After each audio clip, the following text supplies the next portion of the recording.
And that, my friends, is how America was made great once again. Breaking at this hour, Jimmy Sengenberger is currently at the crossroads of politics and economics. Radio broadcaster master, now the celeb on the web. He's the smarty of the party. He's in cahoots with the grassroots. Jimmy at the Crossroads brings you thought-provoking commentary, hard-hitting interviews, original satire, and the best bumper music known to man. Jimmy at the Crossroads! Gonna talk money, gonna talk politics. Great for all generations. Oh, what a great mix, I said. Gonna talk money, gonna talk politics. Great for all generations. Oh, what a great mix. I got Jimmy at the Crossroads, making sense out of nonsense. People want answers, they want to understand. They come to the crossroads and Jimmy gives them the plan. I said, gonna talk money, gonna talk politics. Great for all generations. Oh, what a great mix. I got Jimmy at the Crossroads, making sense out of nonsense. Come on, Jimmy, what you got?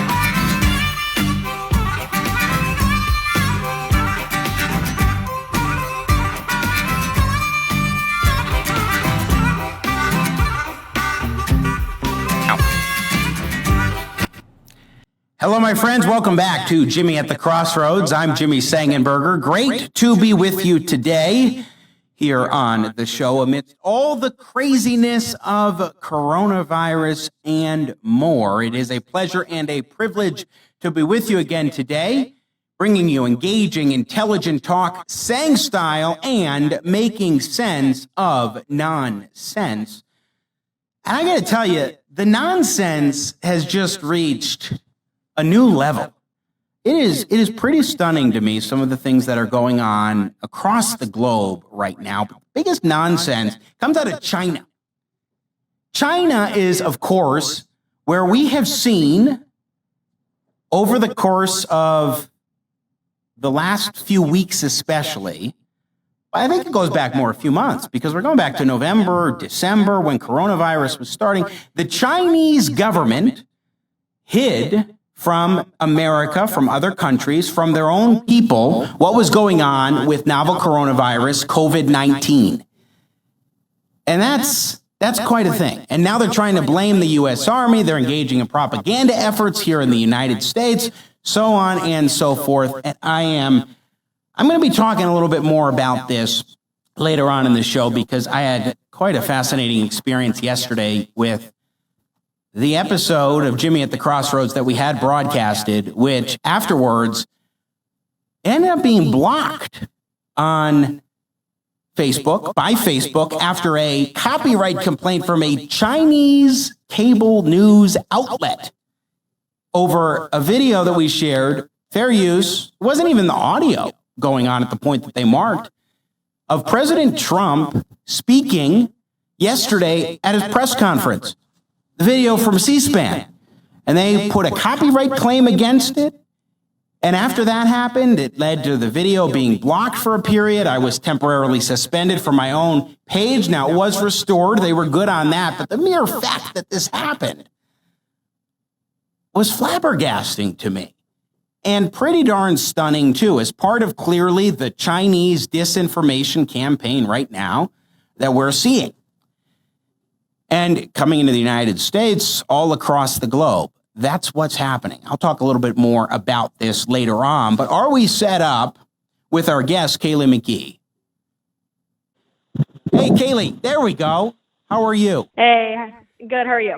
I'm sorry. Thank you. We're still hashing out some of these technical things. Just changed softwares yesterday. So you are a commentary writer, Kaylee McGhee, for the Washington Examiner. I'm pleased to welcome you on to Jimmy at the Crossroads. Of course, the Examiner is our media partner here on this show. So thanks for taking the time. Really appreciate it.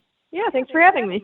So how are you doing amidst all of the craziness? I know I've been reading some of your writings at the Washington Examiner, WashingtonExaminer.com, when we're seeing so much social distancing, people being quarantined by government edict and what have you. What's your personal situation like in that regard?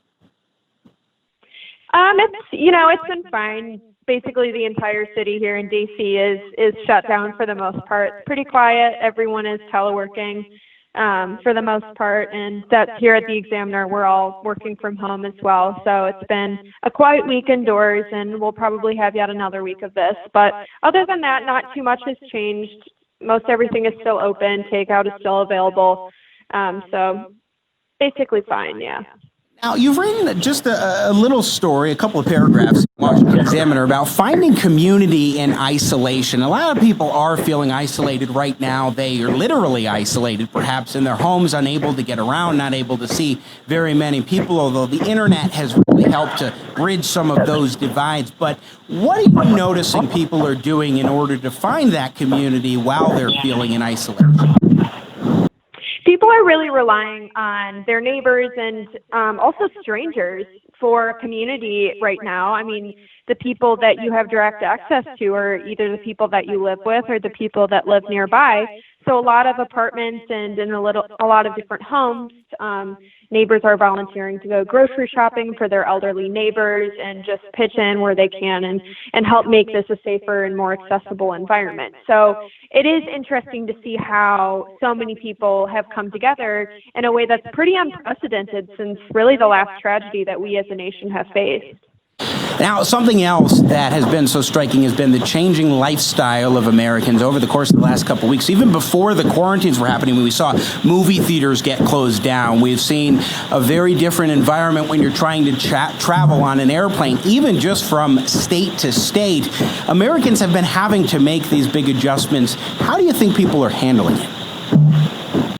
I think that right now people are willing to change their lifestyles because they know that it's necessary. Now, the question is, how long does that last? Because a lot of these businesses, a lot of these service industries, specifically, they can't afford to stay shut down for months on end.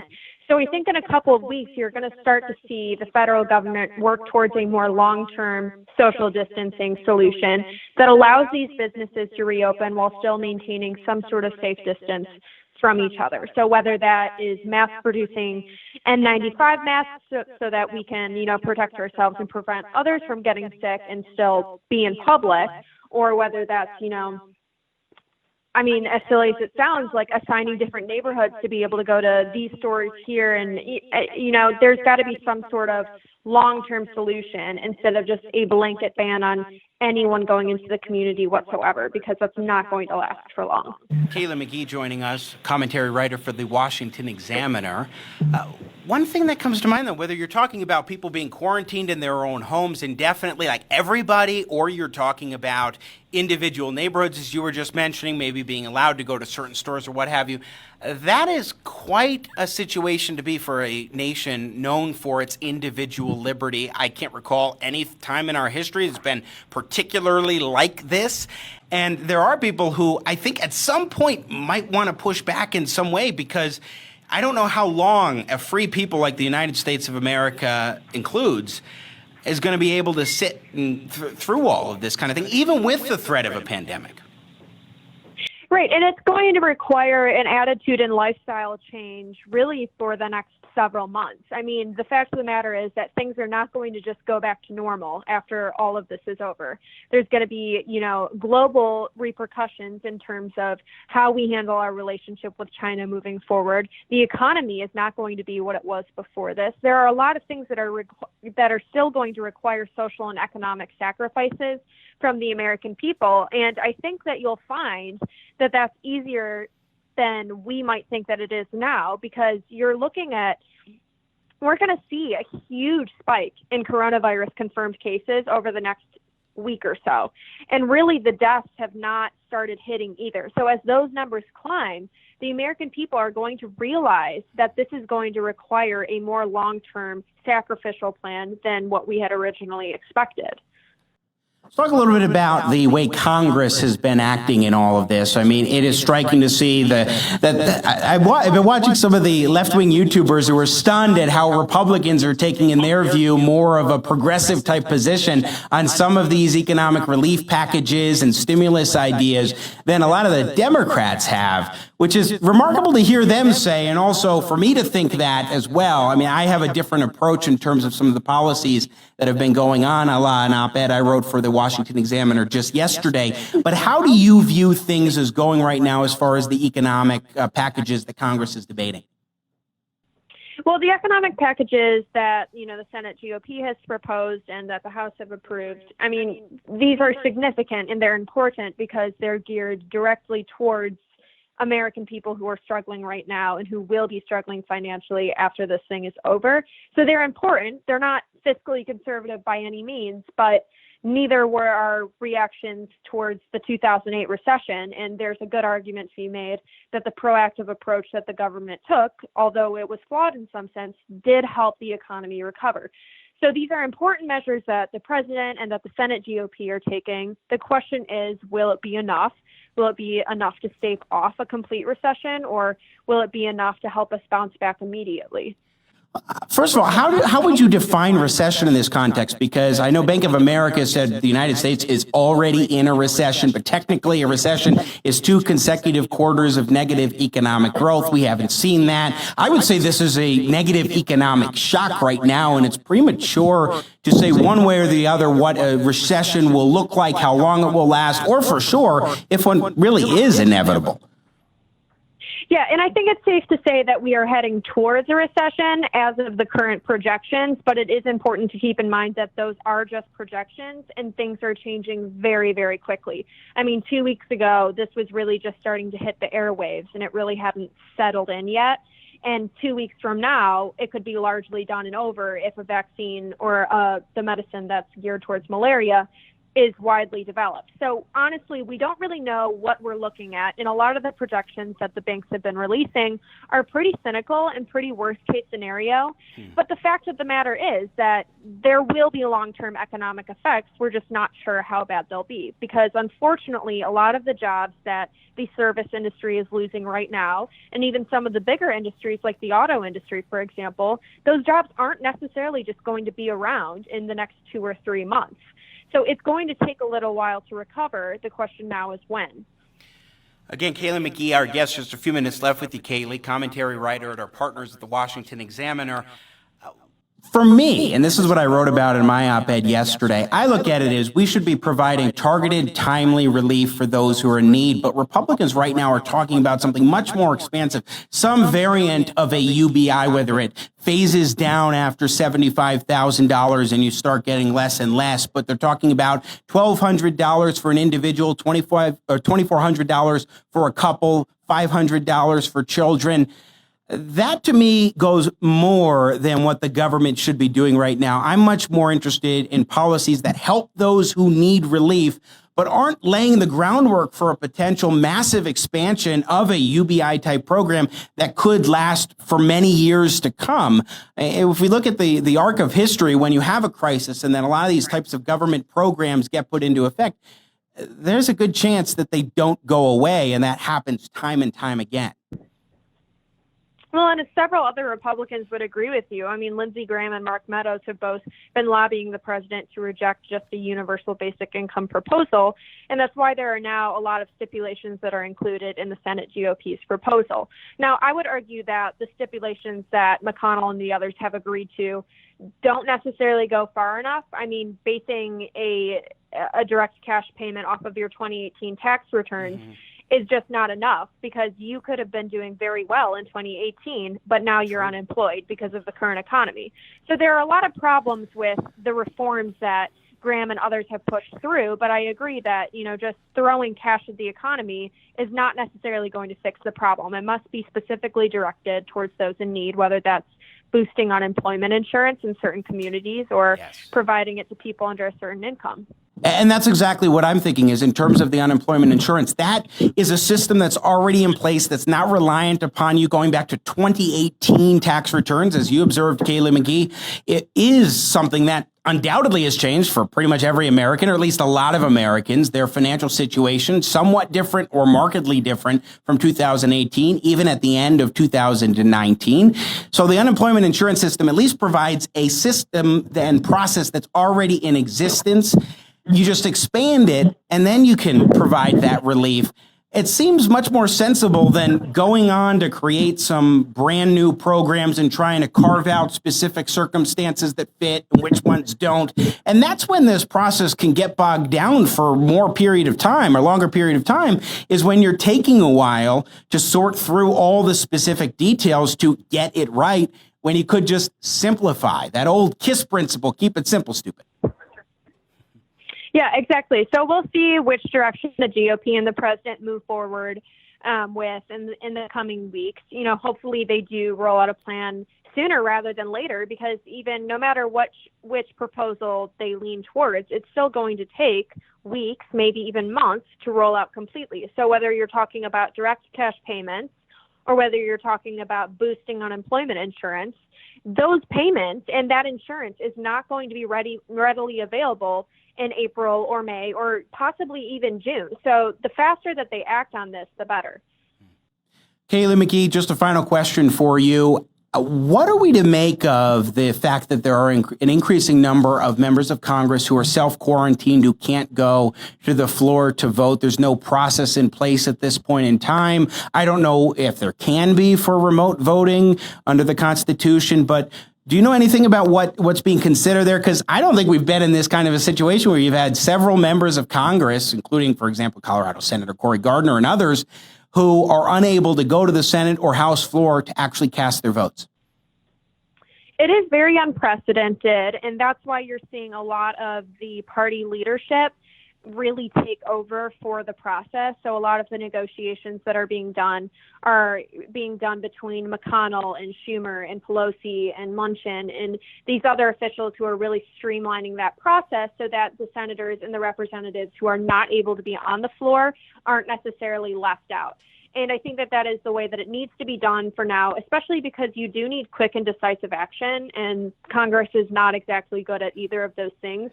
So the fewer people that you have involved in the negotiations, the more quickly that proposal is going to be agreed upon, and then they can whip the votes and make sure that it passes. Kaylee McGhee, commentary writer with our partners at the Washington Examiner. Thanks so much for joining us. Really appreciate you taking the time today, and have a good weekend and best of luck getting through all this. I know we all can. Yeah, thank you for having me. Once again, Kaylee McGhee from the Washington Examiner joining us here on Jimmy at the Crossroads. All right, we're going to take a quick video break, and when we return, we will be joined by John Tamny. He is the director of the Center for Economic Freedom at FreedomWorks, as well as the editor at RealClearMarkets. He's a big-time free market think tank kind of guy. His mindset always focuses on how you can kind of cut through some of the fog and craziness and all those sorts of dynamics that we often see. So let's go to video break here on Jimmy at the Crossroads. Don't go anywhere. So much coming ahead. America's politics are crazy. The culture is in flux. That's why we work hard to help you keep up. More politics, more culture, and more access. We focus on the biggest stories of the day with some of the biggest names in politics and punditry. Go to our website, WashingtonExaminer.com. Subscribe to our YouTube channel. Be sure to follow us on Facebook, Twitter, and Instagram. And now, the further future adventures of Starship Winkler. The captain finds himself up against a worthy adversary. A meteor maid. Oh, come on. I was only in there 2 parsecs. You can't double park here. You're in a twilight zone. I didn't see the signpost up ahead. Plus, your plates are expired. Hold on. I've got an idea. This is not the double-parked starship you are looking for. This is not the... Oh, come on, really? You're gonna try and pull mind tricks? What do I look like, a Gungan? Misa thought it would work. Here you go, Captain Schnook. Ah, womp rats. A summons? See you in court. You mean I gotta come back all the way across the galaxy? Oh, look. This is right in the middle of Ponfar. And if I miss it, it's another 7 years. Tough tribbles. Well, was the captain really parked in a twilight zone? Will there be a twist ending? Tune in next time when we hear... Look, maybe we can, work something out. What do you have in mind? A couple passes to the Space of Palooza Festival, free parking. I will see you in court. You will pay in full. Sign here, please. You will see me in court. I will pay in full. I have signed here. Thank you. Have a nice day. What the How does she do that? On Starship Winkler.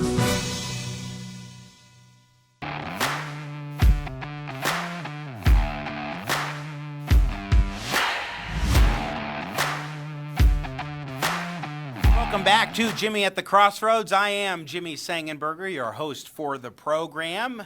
Such a pleasure and a privilege, as always, to be with you once again. This time on a Friday, the first weekend where all sorts of parts of the country, now New York, California, increasing places, including here in Colorado where we're broadcasting from, a couple of counties that are stay in place. You cannot roam around or go to jobs or what have you unless you are part of essential services as defined by those local and state governments. This is unprecedented. This kind of nationwide curtailing of individual liberty in that way. Now, there are two questions. One, is it appropriate? Is this the right mechanism to go about addressing this crisis of concern over coronavirus, novel coronavirus, COVID-19? And then because the economic fallout is most definitely a result of these government policies that are preventing people from being able to go to work and putting a stranglehold on the economy, should we and what kind of support should be provided to those who are suffering? Now, as I wrote in the Washington Examiner yesterday, I don't think that coronavirus is an excuse for a Trump New Deal. I look at this and I see the government causing this, so I do view that some relief is appropriate to Americans who are struggling, targeted relief. But the big question is, what do you do and how does that look? And how expansive is it? Now we're talking about $1 trillion stimulus package when there's no economic activity to really stimulate at this point because of the government policies. What do we do in that regard? Well, John Tamny is a vice president at FreedomWorks and the editor of RealClearMarkets. His most recent book is They're Both Wrong, a policy guide for America's frustrated independent thinkers. And like pretty much every guest now, he joins us from home. John Tamny, good to talk with you, my friend. How the heck are you, sir? Just tragically depressed, but it's great to be here. It's so sad what's happening right now. It is most definitely, but I know you have a new baby at home, so are you joyful about that at least? Of course. And, these things do pass, and this will pass too, just because what is ridiculous can't last forever. But it's just so unfortunate to witness what, let's be clear, it has nothing to do with economics. Coronavirus has been priced for weeks by investors. There had been no downdraft based on it. It only became a thing once politicians put their proverbial boot heels on the U.S. economy and collapsed it. This is not a recession.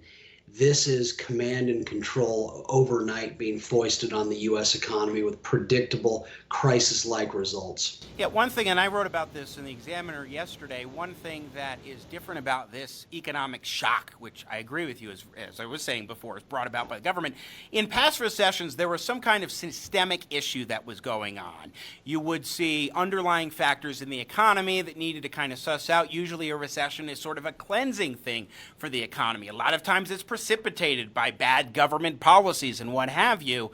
But this is that have gone on over a period of years, perhaps, such as what we saw with the financial crisis. But right now, at this point in time, this is all because the government is basically saying we're shutting down the economy in order to address this virus. And so I agree with you there. But the big question then becomes, okay, if government is doing this, first of all, actually, I'll throw this one to you. Is it necessary? Do you agree with this kind of approach, or would you do something differently? If so, what would you do? Well, of course I would do something differently because it's a non sequitur. We think about it. 1 month ago, no one was calling for stimulus packages and payroll tax cuts and bailouts and lending facilities. And they weren't because the economy was broadly free and it was broadly strong. And so to pretend that policy is the answer to what is clearly a lack of economic freedom, to what is clearly evidence of government having out of nowhere just forced the economy into rapid contraction, is to miss the point. We don't need policy right now. We need economic freedom. So let's not insult this situation by saying, okay, you fools created this contraction, so we will now give you more power to come up with a solution. No, it doesn't work that way. Well, what would you do in order to contain COVID-19? Because we've seen what has happened, for example, in Italy and other places where this has spread dramatically, hence why these quarantine policies have been put into effect. I will say that one person who I trust in government in terms of at least providing information and understanding of how this virus could spread is Anthony Fauci, and he's particularly concerned about this need to flatten the curve. So how would you flatten the curve otherwise? I have no policy. I have no answer. I don't presume to understand viruses or anything like this. My only answer to you is that if you think, if Dr. Fauci is right, that this is something terrible coming down the line, why on earth would we then empower the federal government as the leader, as the entity that is going to lead us away from this from a potentially lethal situation?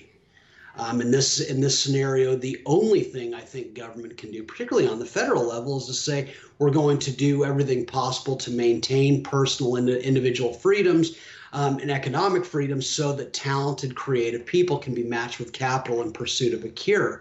I've got an iPhone. I don't know why. I've got a supercomputer in my pocket. I can't explain that. An economy that can put a supercomputer in my pocket can probably come up with a vaccine. So you don't in response to you can't call something a crisis and then say, oh, well, government's the solution. When is that ever the case? Well, I agree with you there, except this is one thing that the fact of the matter is it's happening now as a result of the determination on the part of not just the federal government, but state governments and local governments across the country that this is what needs to happen in order to contain the virus. And so given that circumstance, what about at least providing some sort of relief, not a massive $1 trillion expansion, instituting a monthly UBI on a so-called temporary basis, but doing something at the very least that is targeted and timely, narrowly tailored towards those who are directly suffering, out of work, furloughed, what have you, specifically as a result of the government screwing things up in some of these ways, perhaps? Well, again, I don't understand why, as you and I both seem to agree, it's the government that created this awful, needlessly horrid situation. So why do they get a chance to continue? And so, again, I reject the notion. If we're concerned about slow economic growth, which seems to be the expression of concern by the government, okay, well then get your feet off of the economy's neck. We don't need policy. We don't need handouts. What people need is the freedom to once again go back to work. And people will say, well, wait a second, they will potentially infect one another. Can we really be that ignorant? And this goes beyond science. We're being told that the very people, the very human individuals who've overseen all manner of progress, all manner of disease cures, all manner of living standard increases, are suddenly a menace to one another, so much so that they need to be told by their political minders to separate from one another until their political minders deem it safe for them to interact with them again. What about that sounds wise to you? It's when smart people are working together that fixes are created. Are we really this dense? Are we really this ignorant? Is this what we've come to, that we really think humans are the problem, and so let's separate them? And assuming they are lethal to one another, why do you need government to force people apart? John Tamny, again, our guest, editor of RealClearMarkets, vice president at FreedomWorks. Here's the thing, John, is that I'm not a scientist, I'm not a doctor, I don't pretend to understand those things, but I do get somewhat of a basis for why the government is at least moving forward in terms of trying to keep people socially distanced from going out and spreading a very infectious disease. This is, or rather virus, that is the fact of the matter in terms of the disease or the virus and how infectious it is, how widespread it can become, especially if you don't try to contain it. My biggest problem in terms of the government's response, if this is what they're going to do, if this is what needs to happen in order to contain it, is that if you say that you're trying to stimulate an economy that you are putting into a stranglehold, that's silly. You can't stimulate something you will not allow to move forward. At most, at best, what you should do is try to help those people who are suffering directly because of this get through it, but not the idea that you need to do something massive and expansive under the guise of stimulating the economy, because there's nothing that they're allowing to stimulate in the first place. That's how I approach this. Is I get what they're doing and I get why. If they're going to do it that way, the way that they're going about addressing the economic policies is where I have the most grievous concern, because it will long-term expand the federal government, expand the notion of individuals relying upon government policies. Because, for example, a UBI, that's never going to go away. When has a new expansive entitlement gone away, especially when it's been created in a crisis, John Tamny? Well, yeah, no, let's be clear, and I said this from day one, if war is the health of the state, then quote, economic crises are the state's oxygen. Why on earth would you let what is a government error then allow that same government to expand its role in your lives? It strikes to me that all these attempts at stimulus are, again, a non sequitur. Government caused the economic contraction. You don't then, having allowed the government to force command and control on the economy, then say, okay, you same political idiots who made all these mistakes, here's your chance to allocate trillions of dollars. I mean, that's one of my reactions today is, where's the outrage? Where's the outrage that the federal government, something with few and defined powers, at least constitutionally, can come up with $1 trillion so quickly? If it can, why is it giving us the money in the first place? If the problem is a lack of money, then again, you were taxing too much to begin with. Don't give us money that you've taken from us. Just stop making it impossible for us to work. Although they would say, hey, we're borrowing this money from people. You can't borrow. Again, wealth was created somewhere for the money to get into our hands. The growth already occurred. That's the other myth. If you want to talk, the view is, okay, we're going to get people money, they'll spend it, and they'll stimulate the economy. No. They have the money to spend because there was economic growth such that people were willing to lend to the federal government. So you're merely shifting wealth that otherwise might have been invested, shifting it toward consumption. Well, investment is what drives economic growth. So basically the federal government is going to add insult to injury. It will put us into a major contraction. Then will take $1 trillion out of the economy and that could have been invested, direct it toward consumption. And then the federal government, of course, will be the allocator of those resources. When has that ever worked well? I mean, nothing about this makes sense. And this idea that they're trying they're doing all this because they're trying to save us from the spread of a disease. Really? I find that incredibly insulting.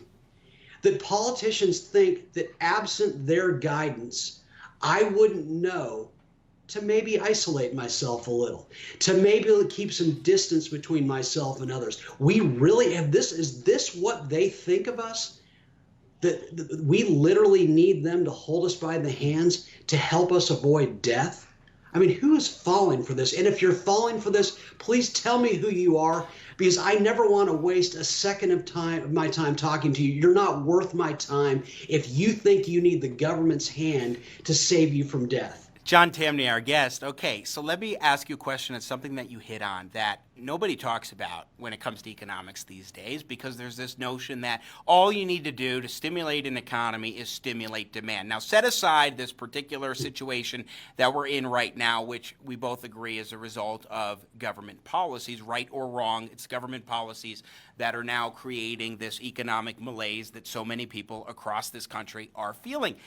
But commonly, you hear the notion, oh my gosh, we need to stimulate demand. Let's make sure that more people can have more money, for example, tax rebate checks or a UBI or what have you, because then they're going to go out and spend it, and that will produce greater economic growth, and things will be better. But you made a very important point just a moment ago, which you and I have talked about many a time, which is that investment is what actually drives an economy, not consumption. Expand on that a little bit more, please. Well, let's be clear. We all have endless consumptive desires, but we can only fulfill them insofar as we produce first. And so if your focus is on demand, government doesn't need to stimulate demand. Everyone's got endless demands. The only way that demand can increase is if production increases.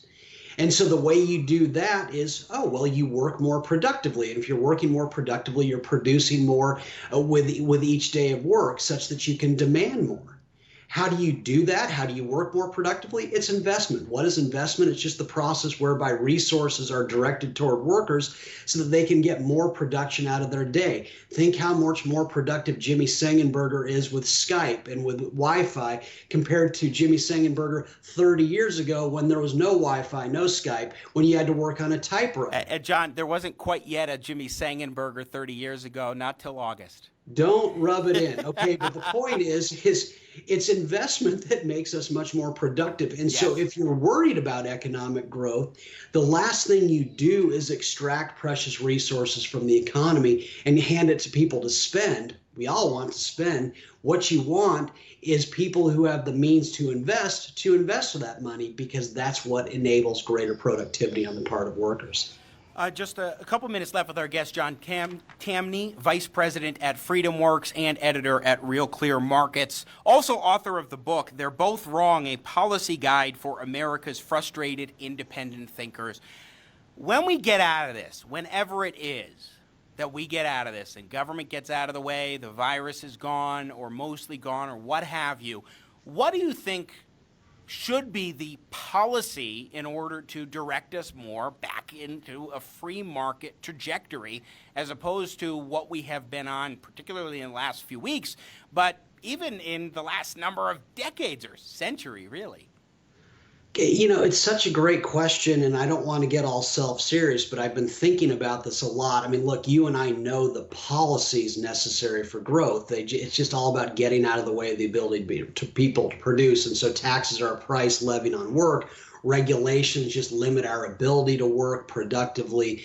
Tariffs are a tax on our work because they limit our ability to get something in return for it. And unstable money makes investment less likely, such that we're working less productively. We know the policies, but I think at this point, this is something bigger. And I'm going to call out and maybe offend people. I think this is it for supply side economics. Not supply side economics is brilliant. That's just a tautology. Remove the barriers to production. I think that the supply side crowd has bitten off more than it could chew one too many times. They talk limited government every time they did it. Oh, wow, the Bush administration, the greatest tax cuts, 2003 tax cuts. But when things got a little bit tough, they fell for big government and they created a crisis in 2008. That same Bush administration created a smaller one in 2002 with Sarbanes-Oxley. And yet again, this free market, supply side, Trump administration, oh, aren't we amazing? All these great supply side thinkers in one place. Yet given the chance to offer a limited government response that would actually have helped in this scenario, supply siders once again have turned to using government to bail out all the mistakes. And so I think they're over with. I think AEI is over with. I think Hoover Institution's over with. John Tamny, let me stop you there. Is this something that you think is just an extension of what has really been happening, or is it that populism, especially with Donald Trump as president of the United States, and then you got populists on the left, all this populist pressure has just won the day? I don't think it won the day as much as our side lost the day. That's my point. I think supply side economics is brilliant economics. It's just about removing the barriers to production. My contention for quite some time, and I made it on your old show in varying ways, was that we haven't tried supply side economics. Though they keep bringing government in. During the Bush administration, the Obama administration, oversaw a massive devaluation of the dollar. And I think all of this, I think the bailouts, I think the weak dollar that led to the rush into housing that sapped economic strength, I think that led to Donald Trump. I think that led to Bernie Sanders, this mass outrage on the part of voters that, wait a second, what on earth is going on? And so my sense is that there's going to be a coming to terms that the leaders of perhaps our way of thinking, I think you and I broadly think in the same way economically.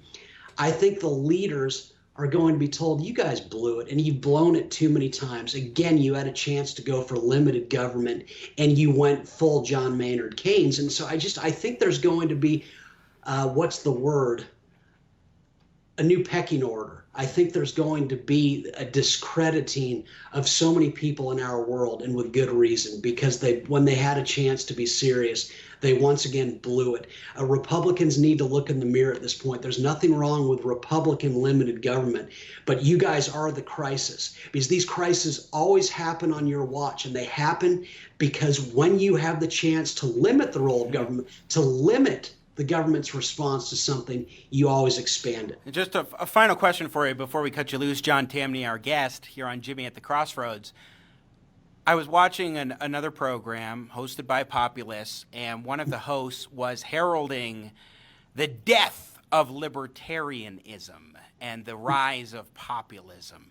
What do you think this does as far as, I mean, you were talking about supply-siders, but what is this crisis as it's unfolded and the ways the government has responded and so forth? What do you think this does from your very free market perspective in terms of the long-term reputation of the limited government libertarianism or small government conservatism?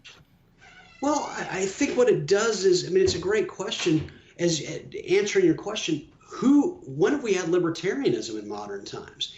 You can't end something that's never happened. And that's why I say supply side economics is going to last, because supply side, as I see it, has never been tried. And so at some point, maybe we try these things, but I do think this is going to be the end of the Republican Party, this one, simply because this Republican Party, as it does so every time when given the chance, moves against economic freedom and in favor of something the very opposite of it. So the populists have a point, but I think they're missing the correct one. I see one of your children, your older child, is in the room there. Introduce us to her. Yes, say hi, Claire. Hi, Claire, I'm Jimmy. Yes, say hi to Mr. Sengenberger. Yes. Jimmy's fine. That's yes. Good. I could go by Jimmy. Hey, Jimmy, what do you say? Media in the COVID age, right? That's exactly right. I was watching as well. Jimmy Fallon last week. He's doing his show now from home, doing a special one.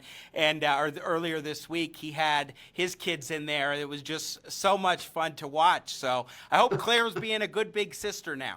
She's being a great big sister. All right, John. Well, I love Tamny, that you're doing a show again. You're the best. So thank you for having me. Thank you, John Tamny. You're always an intriguing and fascinating thinker. You come at things from a very different perspective, so I appreciate getting it as always. So thanks for joining us, and best of luck to you and your family during this challenging time. Thank you so much.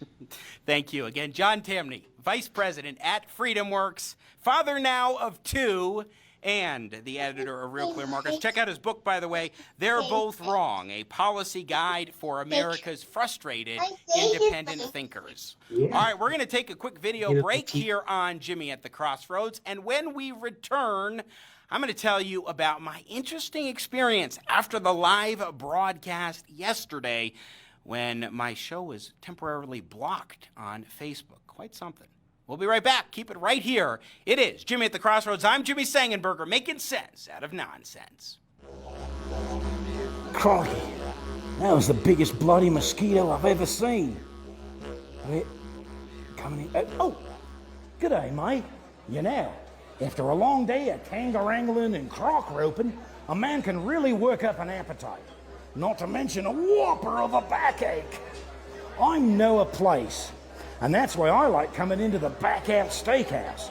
The Back Out is the only place I know where you can sit down in a lumbar support Baca lounger and enjoy a big juicy bandicoot steak or a thick koala chop served by a licensed chiropractor. And as you partake of your meal, your server will provide you with a spinal manipulation, neck twist, the hip alignment, the full Matilda. One visit to the Back Out Steakhouse and your spirits will return like an Abbo's boomerang. So the next time your back goes on walkabout and you're coincidentally, simultaneously craving a slab of cooked meat, waltz on into the Back Out Steakhouse. You not only feel good down under, but all over. Back Out Steakhouse! Good stuff, eh, Skippy? Bloody boomerangs. Back Out Steakhouse! America's politics are crazy. The culture is in flux. That's why we work hard to help you keep up. More politics, more culture, and more access. We focus on the biggest stories of the day with some of the biggest names in politics and punditry. Go to our website, WashingtonExaminer.com. Subscribe to our YouTube channel. Be sure to follow us on Facebook, Twitter, and Instagram.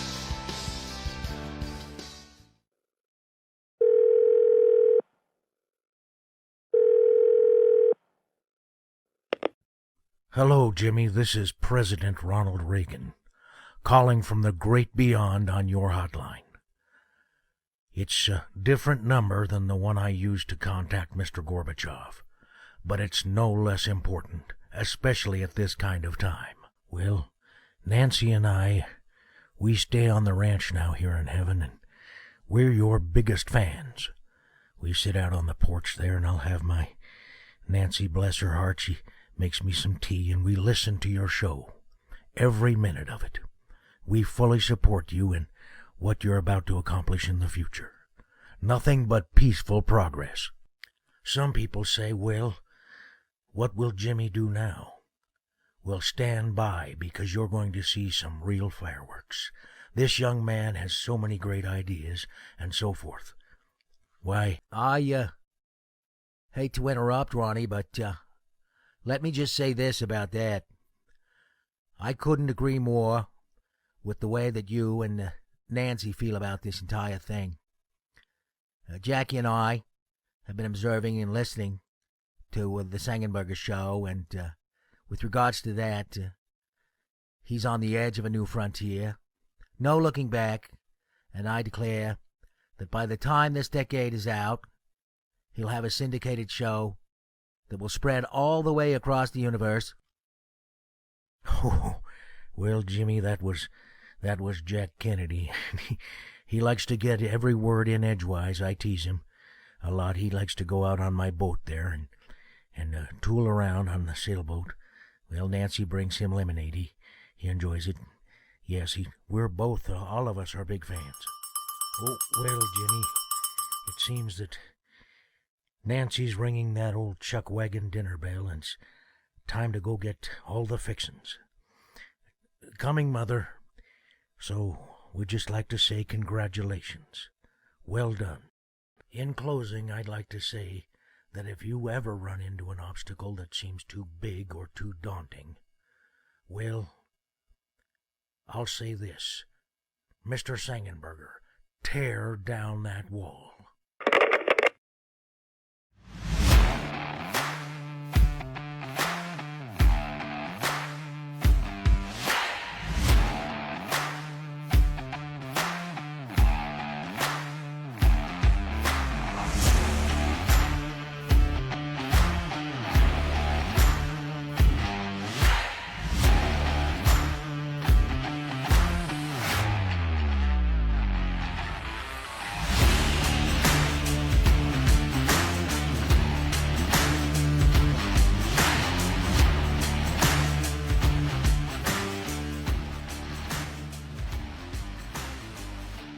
All right, welcome back. Jimmy at the Crossroads. We're still sussing our way through some of these technical issues, navigating the waters of a yeoman's show. Just a couple weeks in here on the show that makes sense out of nonsense. So yesterday was very stunning. We called the show China's Coronavirus Culpability and the Trump New Deal. That was episode 5 of Jimmy at the Crossroads. And I guess the title and also having Gordon Chang, noted China critic on the show, seemed to have caught the ire of the Chinese. Yes, the Chinese. And I mean the Chinese government in one form or another. They have been working hard to put forward a propaganda campaign to provide disinformation across the globe in an effort to discredit the United States, to make it seem as though we are responsible for COVID-19. And not only that, but the U.S. Army caused it and brought it intentionally into Wuhan so that it would spread through China and spread across the globe. That is literally what the Chinese government is now saying. And so any semblance of counterpoints that actually tell what happened, that it began in China, that it started in China and in Wuhan, is not the case. They want to discredit the United States across the globe. This isn't a minor issue we should just shrug off. The fact of the matter is that it began there and the Chinese are trying to say otherwise. Well, they're going after American citizens now who are saying, pointing out that China is culpable for COVID-19.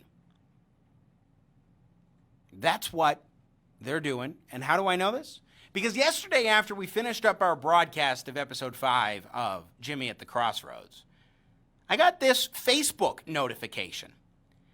The Facebook notification was from a Chinese news outlet based in Hong Kong, iCable News, saying that it blocked my video because it contains content they own, which is striking because there was nothing from a Chinese outlet, first of all, that we had included in the video. Second of all, everything that we have used has been video footage we're either able to use, have ownership of, or it's been under fair use. Fair use means that, for example, if there are news events that are happening, like, I don't know, a press conference being given by the President of the United States, then the U.S. citizen, media outlets, what have you, you're able to use that under the doctrine of fair use. Well, not only did I get that Facebook notification, but when I looked a little more, here's what I saw on Facebook, which is that they specifically notified me that my video had been blocked. Jimmy at the Crossroads had been blocked. And then it took me time to be able to get that resolved, and I had to find out what was it that they thought belonged to them, this Chinese media outlet. And lo and behold, when we saw, this is the third image, when we saw what actually was identified as the matching, it's hard to see there because there's so much content, but it was a press conference of the President of the United States, and it was just background footage. I was talking over it. Several seconds of that, a few seconds of yours truly speaking. And that is what they identified as the matching 11 seconds. Matching 11 seconds that I had been doing here. And by the way, it was on C-SPAN.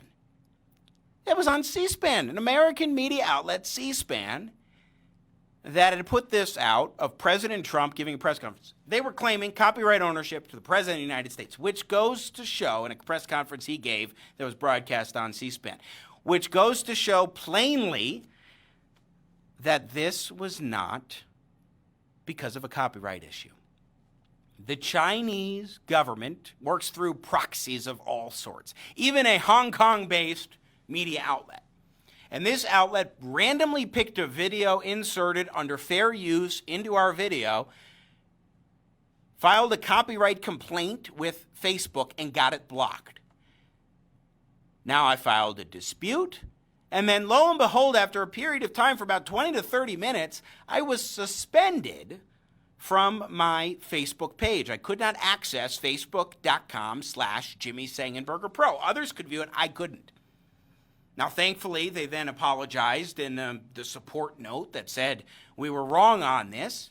Of course they were wrong. But what did this do?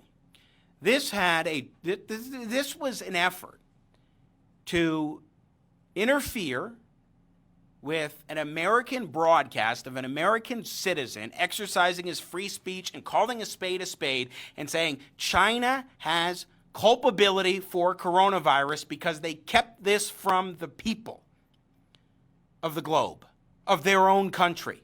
They silenced doctors who wanted to sound the alarms, and yet they have the audacity over in China, the Chinese regime, to blame the United States and say that the U.S. Army was responsible for this. And then, when they find an American on Facebook, for example, who is sharing their thoughts, giving views out there, perspectives that are antithetical to maybe what the Chinese message is right now, they'll do it. They'll take that effort, even if it's just a little bit of an annoyance and it didn't last. I'm not sure how widespread this is as far as content subterfuge by the Chinese right now as they try to interfere with the United States and American speech on social media or elsewhere. We've seen them censor reporters, toss them out of China, say you're going back to the United States from all sorts of different mainstream outlets now, criticized by President Trump over the course of this past week. The Chinese government's been criticized for those decisions.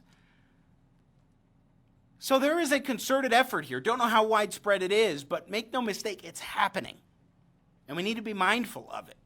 Because the Chinese are trying to perpetuate their propaganda disinformation effort, whether it is here in the United States now, or, of course, in their home country, as they're always doing, or, and we talked with Gordon Chang about this yesterday, across the globe in different parts where they are trying to expand Chinese influence. We've got to be mindful of this, and also keep in mind where it started. It was in China, and it's important to note that specifically because the Chinese regime intentionally silenced dissenters who wanted, or just people who wanted to call an alarm to fellow citizens. No, you cannot speak out about this. That's why it matters to talk about China's role here. Because they knew it, they silenced people, nobody could get the leg up in other countries around the globe until all hell started breaking loose. We'll keep monitoring this, see if anything more happens along these lines, but be mindful. This is happening right here in the United States. The Chinese trying to interfere. It was crazy, like just absolutely insane. Now, it passed by. It's over and done with. We're broadcasting live right now, but my goodness, pretty darn crazy. All right, that is it for us today. We will be back, though, on Monday. Be sure to tune in then for more engaging, intelligent talk, Sang style. I will also be tomorrow night, 5 to 8 p.m. Mountain Time on Denver's News Talk 710 KNUS, 3 hours talking about key issues of the day. You can listen online. More details, JimmySengenberger.com. No A, no I, no U in Sengenberger, all E's all the time. Have a great weekend. Stay safe, healthy, and sound. We will get through this.